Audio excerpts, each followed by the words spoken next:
Have you felt that? There's been an awakening. That's right, people. Since 2015, we felt the Force come back in full force.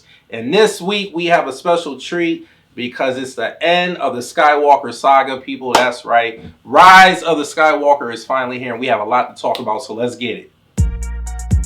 Welcome to the Kaiba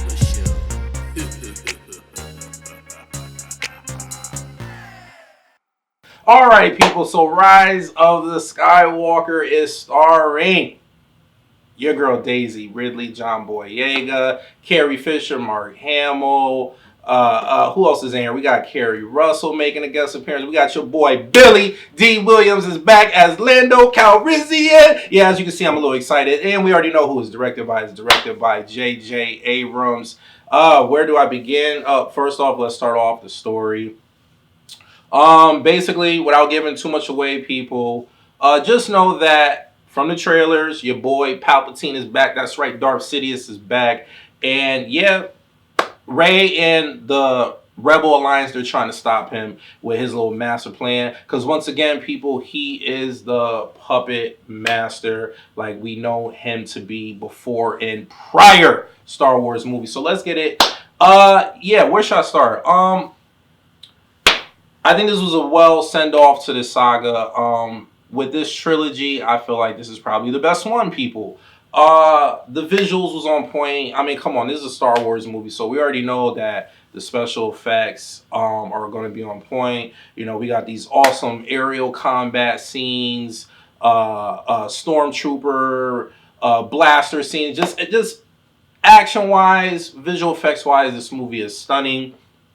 Storyline was pretty good. I actually was digging this storyline. Not like some of the flaws from Last Jedi. I like Last Jedi, but there's just some directions with Last Jedi I don't necessarily think I would have took that movie in that direction. I think a lot of fans will agree with me on that one. And I feel like the way this one was written, even though you could tell when you watch the movie that there was probably some stuff that was thrown in there last minute, because unfortunately the late great Carrie Fisher passed away. So when you watch the movie, you could tell this is probably not necessarily the direction that they was trying to take the movie, but with her passing, they probably had to do some last minute rewrites, and you could kind of get that feel. But other than that, the storyline was pretty good, and I like it, and I think it's probably the best storyline in this sequel trilogy. You know, that's the name that we're calling this trilogy, because technically it's the sequels to the original movies. Everybody, the acting was on point. I love John Boyega, him and Poe. Their chemistry on the camera in this movie is it was good. I just love their banter back and forth. Oscar Isaac, he did a good job as always as Poe. Daisy, Adam Driver as Kylo Ren. I actually liked him a lot. I see his character development throughout this trilogy. I'm not going to say that he was bad, but you could just see his growth as the villain throughout this trilogy. And I like him as each movie came about. I liked him more and more. Yeah, in my opinion, I feel like this one is probably the best one in the trilogy, story-wise, action-wise. Are there some flaws in the movie? Yes. What Star Wars movie is perfect? I don't think so. There's always going to be something that's going to drive people crazy and be like, oh, I didn't like this, I didn't like that. Is there some stuff in this movie? Yes. If I was a director or the writers of the movie, I probably would have took the story just a little bit different. But overall, I feel like this one is definitely probably the best one out of this trilogy. And I feel like a lot of people are going to be pleasantly surprised with some of the little surprises that they throw in there. I think some people are going to be very, very happy at how JJ decided to end this saga. So with that being said, people, let's get straight into it. On the Kaiba scale of 1 to 10,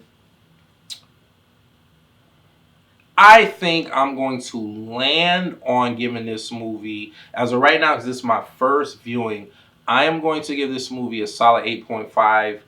Who knows? I might give it a higher rating, lower rating, the more and more I see it. But as of right now, with my first take on it, I'm going to give this movie a solid 8.5. I can't remember my ratings on the other two. But as of right now, because of the way the story, and I like the action in this one. Definitely like the action in this one a lot better than I did in Force Awakens. and Last Jedi. Last Jedi had a lot of plot in it, but this one JJ did a good job with the pacing. The pacing was really good in this movie. I was entertained from start to finish. So with that being said, I'm gonna give this movie an 8.5. I definitely think it's worth checking out in the theater. Definitely worth checking out in IMAX, general admission, matinee, all those prices. I think it's definitely worth buying on Blu-ray and having it in the whole entire Star Wars saga. So yes, if you like what you see and you want to see more, please hit the subscribe button. After doing that, hit the bell button so you get notified every time I upload a video. And please leave a comment, hit the like button at the bottom, and I'll see you guys next time.